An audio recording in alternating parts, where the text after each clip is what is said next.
magpangat tayo ng pampano. Parang masarap nga itong ipangat. Masarap na isda itong pampano eh. Oo. Ito yung pampano na bili natin. Ayan, bali 2 piraso yan, 600 grams. Ayan. Pag tayo yung nagpapangat, gusto natin makamatis eh. So, ayan. Yan, assemble na natin. Ito yung kamatis. Unahin natin. Ating luya. Yung kamatis natin ay 500 grams. Tapos yung luya mo ay 2 thumb size. Yes. Kailangan pang nagpapangat kayo, huwag niyong kakalimutan ng luya. Kasi yun talaga yung nakakatanggal ng lansa. O, ayan. Yan, sibuyas natin. Medium size. Isa lang. Tapos, ilalagay Lagyan mo natin ng asin. asin. Ewan ko kung kayo nagpapangat kung gusto nyo rin ng paminta. Ako kasi gusto ko may paminta sa pangat. So, lagyan natin yung paminta.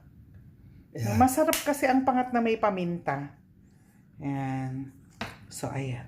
Kung ayaw naman, wag nang lagyan. Ano? Yan. Para walang problema. Yan. So, ilalagay na natin yan dyan. Maglalagay tayo ng sili na green. Yan, green chilies. Bahala kayo kung gusto nyong ano. Masarap na ilagay sana dyan yung siling duwag, ano.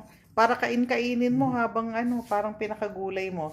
Tapos naglalagay kami ng leeks pag nagpapangat.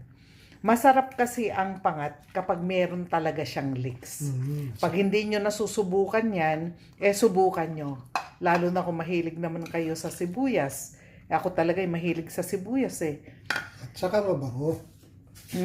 Nginunguya ko talaga yan. Hindi na muna tayo magtutubig niyan. Titignan muna natin kung kakatas na ano, ha? Kasi pangat lang naman ito, hindi ito sinigang. So, isasalang na natin yan.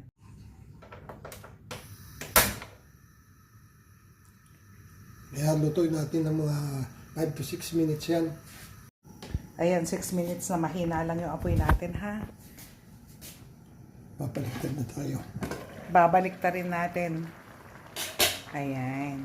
O, tignan nyo kung matas na siya. Hindi natin nilagyan ng tubig yan. So, balik ta rin natin. So, lutuin pa natin ng another mga 5 minutes. Ano? Makapal kasi to. Kung di natin masyadong lulutuin, baka mahilaw naman. Mahina lang yung apoy ha. Kasi hindi na tayo nagtubig rito. Lagay tayo ng seasoning granules para mas malasa. Pero optional yan mga mima. Kung ayaw nyo, huwag kayong maglagay. Yan. So ayan, lutuin na lang natin yan. Ayan, naka 5 minutes na naman tayo. So, tikman na natin. Mukhang ang sarap ng peps. Sarap. Sakto lang? Sakto lang. Okay. So, ayan ang ulam namin ngayong tanghalian. Mangantayo na ako. May kayon.